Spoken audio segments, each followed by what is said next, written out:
जी हाँ, नमस्कार दोस्तों, आप सभी का स्वागत है भोजपुरी डॉलर में। बहुत दिनों से इंतज़ार था कि खेसारी यादव का गाना कब आएगा। आज आप सबके बीच में खेसारी यादव का टीज़र रिलीज़ हो चुका है और आप उस गाने का इंतज़ार बहुत जल्द ख़त्म होने वाला है। कल शायद सुबह में 6 बजे देखने को मिलेगा आपको खेसारी म्यूज़िक वर्ल्ड पे। बहुत जल्द गाने रिलीज़ हो रहे हैं दोस्तों, इंतज़ार कीजिए। बहुत ही तगड़ा गाना है बिहार में हुई।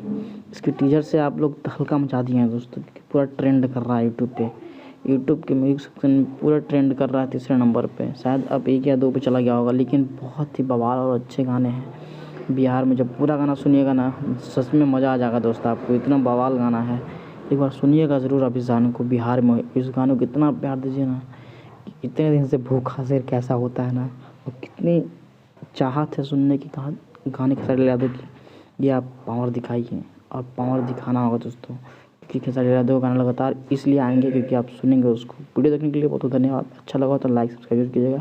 धन्यवाद।